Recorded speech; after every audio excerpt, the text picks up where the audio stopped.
Donald Trump advirtió que puede imponer sanciones mucho más duras contra el régimen de Nicolás Maduro. Tras una reunión con el presidente de Brasil, Jair Bolsonaro, el mandatario estadounidense renovó su llamado a las fuerzas de seguridad venezolanas para que abandonen al dictador caribeño, quien aún es respaldado por la cúpula militar. El presidente Donald Trump advirtió el martes que Estados Unidos podría imponer sanciones mucho más duras a Venezuela, luego de nuevas medidas punitivas anunciadas por el Tesoro y tras instar a los militares venezolanos a desconocer al dictador Nicolás Maduro. Al reunirse con su homólogo de Brasil, Jair Bolsonaro, otro duro crítico de Maduro, Trump se negó a predecir cuándo se irá Maduro, quien sigue aferrado al poder casi 2 meses después de que Estados Unidos y muchos países de América Latina y Europa declararon ilegítimo su mandato. No hemos aplicado las sanciones más duras, dijo Trump en rueda de prensa con Bolsonaro.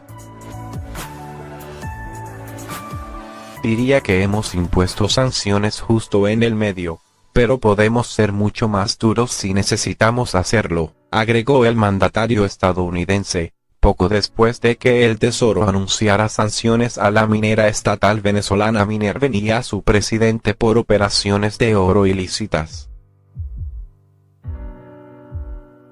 Lo que está sucediendo ahí es una desgracia.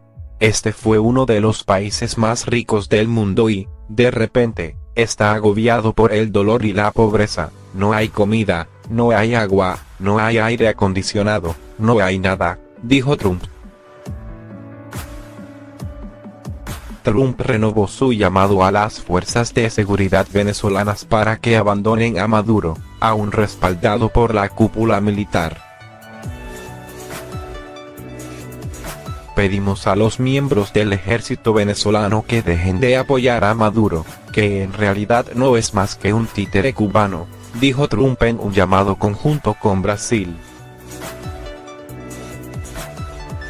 Bolsonaro dijo que había hablado con Trump acerca de permitir que el ejército estadounidense se posicione en Brasil cerca de la frontera con Venezuela.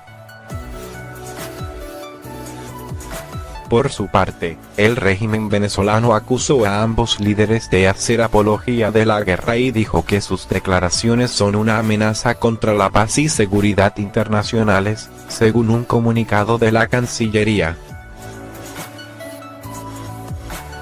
Ninguna alianza neofascista logrará doblegar la voluntad independiente y soberana del pueblo venezolano, señaló el texto. Trump reiteró más temprano que todas las opciones están sobre la mesa con relación a Venezuela, aunque los aliados latinoamericanos y europeos han advertido contra el uso de la fuerza. Queremos resolver la situación porque Brasil está siendo perjudicado y no nos interesa ni a nosotros ni a ellos que el país se perpetúe en la situación que está, dijo Bolsonaro a medios brasileños. Pero puesto a elegir entre la vía diplomática y la militar, optó por la primera. Diplomacia en primer lugar, hasta las últimas consecuencias, dijo. Estados Unidos ya impuso una amplia gama de sanciones a funcionarios y exfuncionarios de Venezuela, incluido Maduro. Además, aplicó afines de sanciones a su estatal petrolera PDVSA S.A. que cuando empiecen a regir el 28 de abril funcionarán como un embargo de hecho al crudo, crucial para su economía. Analistas ven poco probable que Washington aplique un embargo total a Venezuela, del tipo impuesto en 1962 por Estados Unidos contra la Cuba comunista, el cual no concitaría apoyo de sus aliados en América Latina.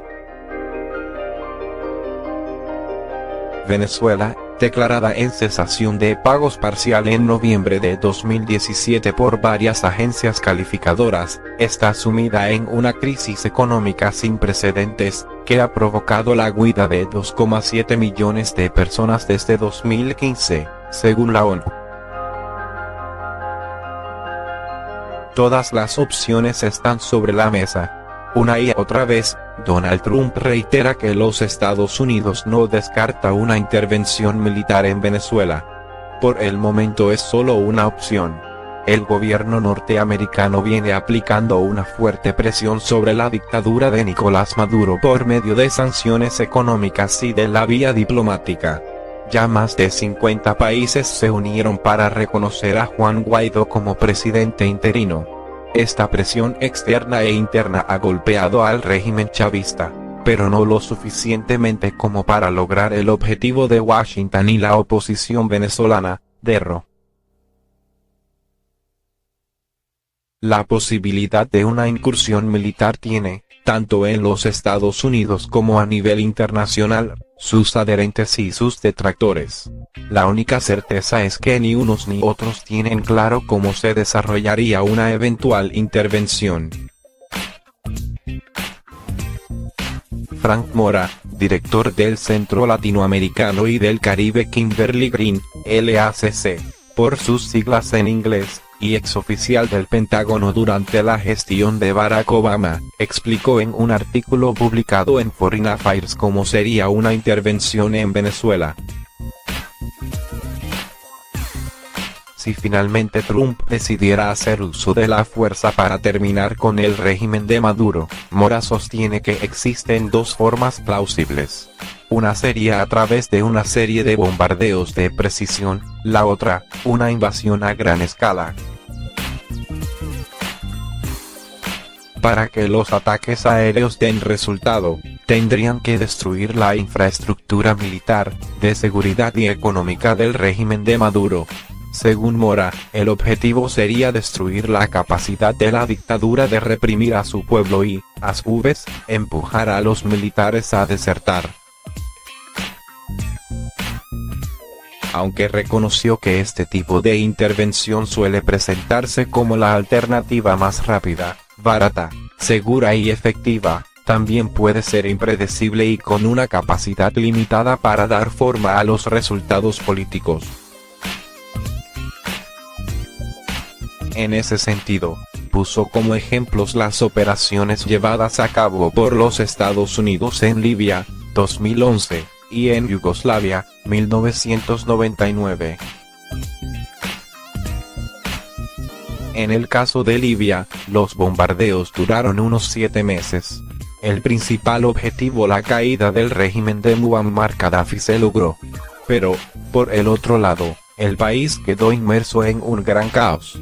En resumen, la intervención logró su objetivo limitado. En Yugoslavia, Mora reconoció que la campaña fue más exitosa. En los 3 meses de operaciones, los bombardeos lograron golpear significativamente la capacidad del ejército yugoslavo y ayudaron a establecer un marco político supervisado por la ONU. El exoficial del Pentágono detalló cómo sería el despliegue militar de las fuerzas norteamericanas para derrocar a Maduro. En primer lugar, necesitaría colocar un portaaviones en la costa de Venezuela para imponer una zona de exclusión aérea y atacar objetivos militares e infraestructura militar. Desde esa base, o desde un país aliado, deberían despegar aviones tácticos de ataque y otros no tripulados.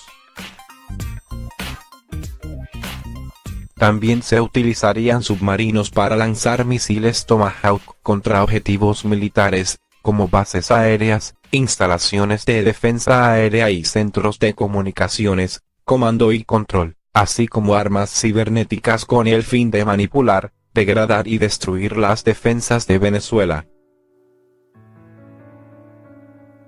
Mora analizó los dos posibles escenarios ante una intervención de este tipo. En el mejor, los primeros bombardeos provocarían una rápida deserción de los militares venezolanos y se evitaría así una gran escalada de violencia. En el peor de los casos, los ataques aéreos se prolongarían durante meses. El resultado sería la anarquía. Miles de civiles muertos, destrucción total de la economía y las milicias chavistas patrullarían las calles, en coordinación con grupos criminales, causando estragos.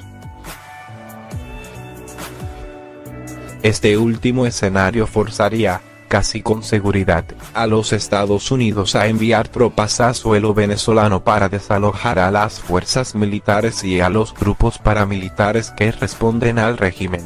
Mora estimó que, a raíz de la dificultad de la operación y la complejidad de la geografía del país, las tropas norteamericanas podrían permanecer en Venezuela mucho tiempo más que los pocos meses que tenían previsto. Por ese motivo, Trump podría inclinarse por impulsar desde el comienzo una invasión terrestre, acompañada de bombardeos.